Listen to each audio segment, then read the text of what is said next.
everybody.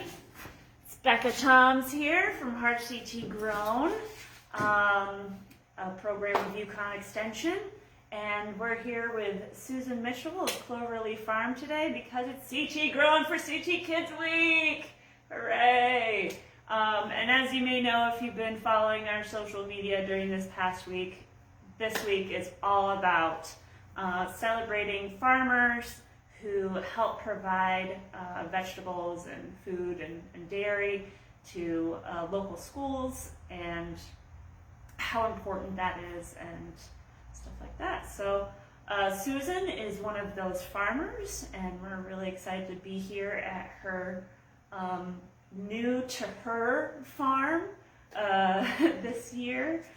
This is her first season at this property, and I'm sure she'll talk a little bit about that. But Susan, do you want to tell us a little bit about Cloverleigh Farm? Sure. So my name's Susan Mitchell. I'm the owner and operator of Cloverleigh Farm.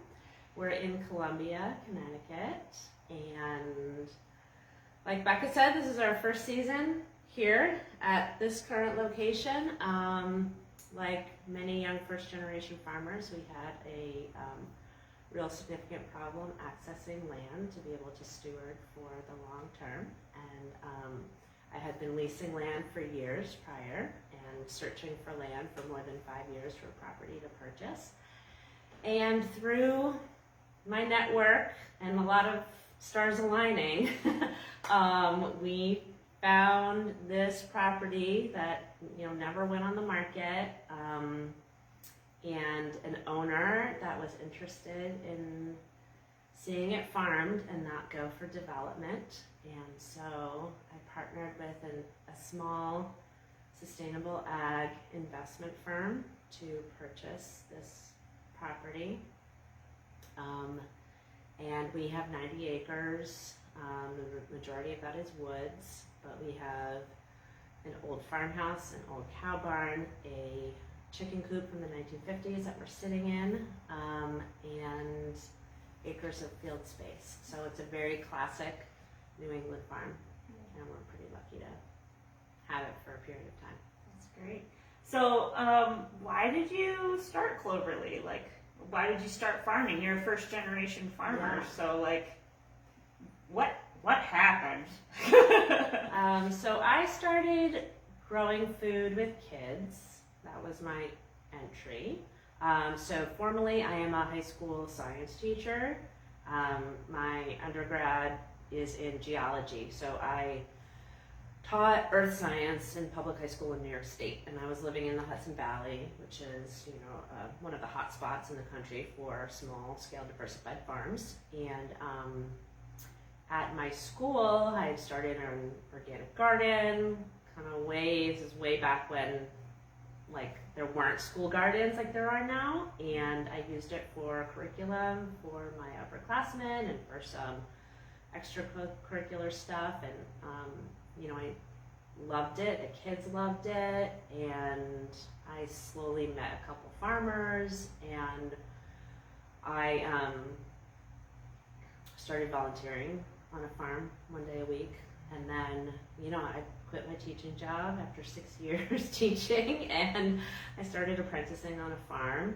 And so just like other careers, I've learned as I've gone. I've moved to different farms, worked for different farmers, and after farming for many years for other people, felt like I had gained enough knowledge and interest and had money saved to be able to start my own business. So I started Cloverleigh in 2014 on rented land in Colchester, and then we moved to Mansfield to rented land for a year, and then we moved again in Mansfield for 5 years. So this is the 4th time we've moved the farm, hopefully the last. Yeah. And yeah, so that was kind of the indirect way in which I started farming. A lot of people ask me oh, did you go to school for this? I'm like, no. There's very few schools in the country that teach sustainable agriculture in any meaningful way, number one. And, when I was in college, local food was not what it is today. I didn't I grew up in the suburbs of New York City. There were no farms, so I had no understanding or concept of what agriculture meant or farming or growing food, none of it, so this was a change in career that I never would have seen coming, but Right. it's really rewarding and meaningful. So Yeah, that's Yeah. great. I'm glad we're doing these I actually never knew this about you, so that's awesome. Cool, and that makes sense why you would be a fan of farm to school stuff. I know that you work with Put Local on Your Tray quite a bit, but also work with local schools trying to get your product in there. So, tell me more about why trying to get your vegetables, besides just, you selling product for a business, like it's a little bit more work, trying to work with institutions to get your food into their schools. So why do you choose to do that? I mean, for so many reasons, number one, we want our youth to be eating healthy food in schools. As a teacher, I saw what they served. Certainly every parent who gets a menu sees what is typically served in schools. We know what healthy eating does to our bodies and our minds and our capacity to learn and comprehend and pay attention. It's all incredibly connected. And so why don't we want, why wouldn't we want to give our kids the best possible food that we can? That's just a no-brainer as far as I'm concerned. And so the fact that, we live in a state where, we have all sorts of different types of agriculture within close proximity to a school, We're not like a big Midwestern state where everything is so far apart where I would have to drive hours, to deliver product. I'm very close to so many school districts, and so it seems like we get kids good food, it's income for farmers, so it's generating, business for myself so I can stay, alive, and then supporting our local economy, supporting our agricultural heritage, it's important that kids understand there are farms in their communities and they are growing food. They don't just all have horses or cows, which is what most kids think farms are,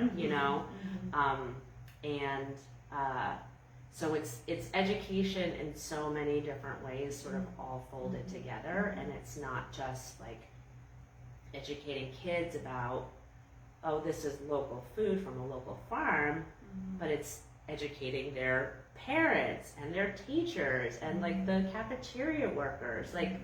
Kids don't know a lot about food, but neither do adults, Yes. So it's not, yes, we want our children to become good eaters as they grow and to appreciate what is in their town and supporting our small businesses, so I'm sure they all recognize the Amazon truck, and they know what delivery is. Yeah. But, the fact that I can roll in with crates of winter squash or carrots, that's a totally different kind of connection. Not only for them, but for women and men that work in the cafeterias that are actually cooking food and not just slicing open boxes and reheating stuff. Yeah. I mean, it makes so much sense in so many ways that even though, the sales are small, it takes a lot of coordination to make it happen.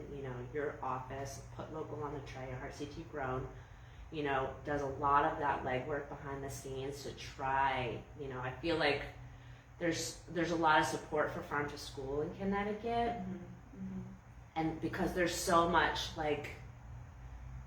opportunity there, that we need to be capitalizing on. And so even though I feel like we're in the beginning stages of what could be, really great opportunities between farmers and schools, we're still in the early stages, so it's little steps at a time. Yeah. But without these little steps, we're not going to get to like bigger contracts for farms or like large volumes of local food in schools on a regular basis, you know. Yeah. So Yeah. we have to start somewhere. So Yeah. we're starting, you Yeah. know, and you know, a lot of us that sort of do this will kind of, not to say do anything to make it happen, but we'll do a lot to make it happen. Yeah. You know, Yeah.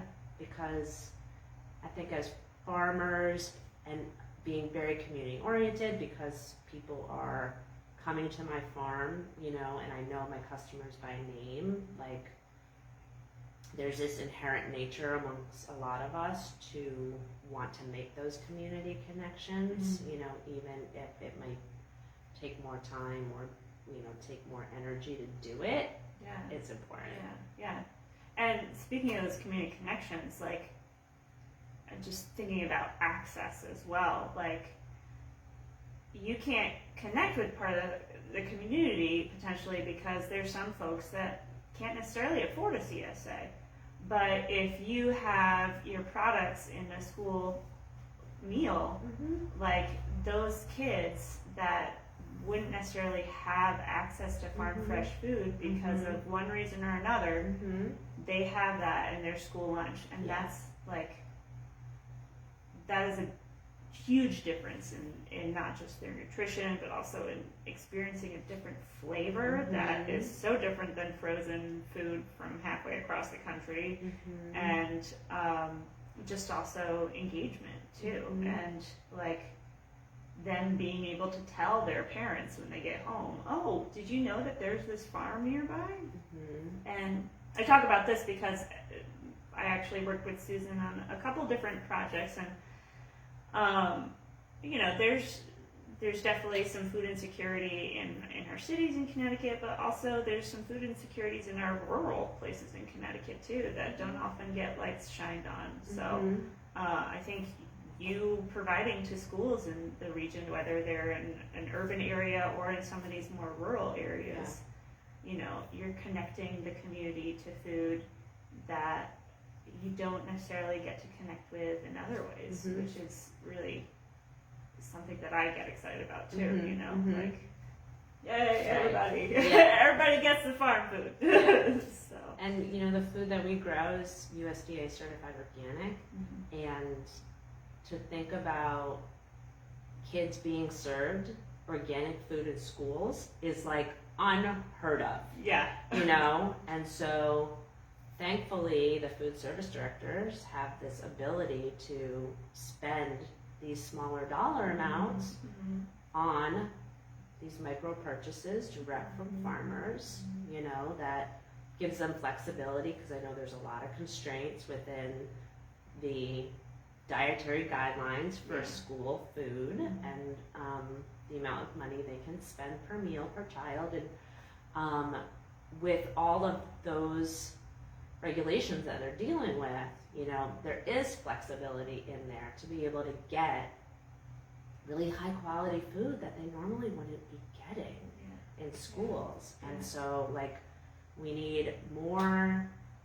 food service directors like committed to that, like more parents demanding good food, you know, like I want to see local food every single week of the year in, you know, not just like one meal a month, you know, but when you think of larger districts in the cities and how many thousands of kids they're feeding, you know, like if every school district was requiring a certain percentage of their buying was local, we'd be more farmers. Yeah. You know, like this is a huge economic driver. Like we have, when you talk about the I think a lot about economics of like keeping my business alive. I'm a small business, you know, like, and there are nationwide and in the state fewer and fewer farmers every single year, you know, like, and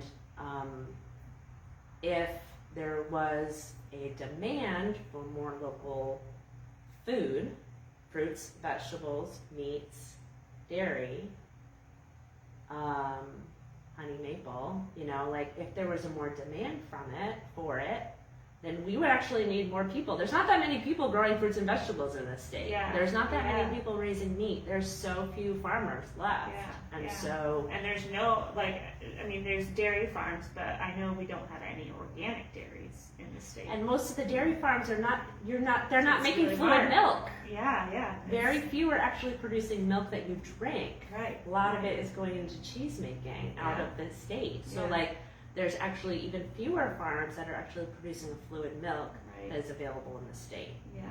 you know? Yeah. And so things So- could be so different. Yeah. We may need to start recruiting more farmers if we get this farm to school movement really moving. Mm-hmm. And one of the things that you were saying before it made me think of plugging. So Connecticut Department of Ag has been working with a couple of partners, including Put Local on Your Tray, and there's actually a grant program being put out called the CT Grown for CT Kids grant.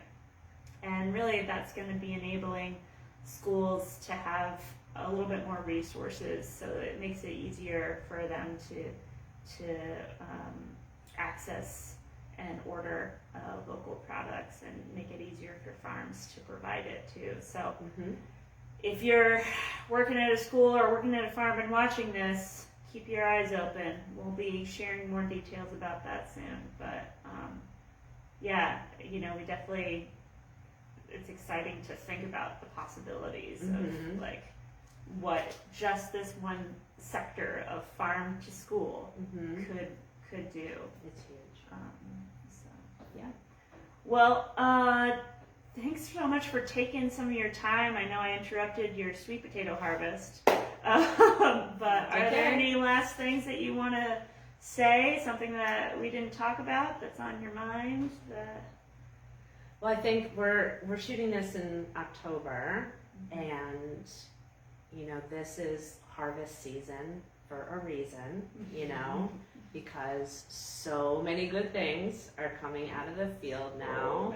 Right? The fall is an amazing time for local produce, and school is in session, so it's like a match made in heaven. Perfect marriage.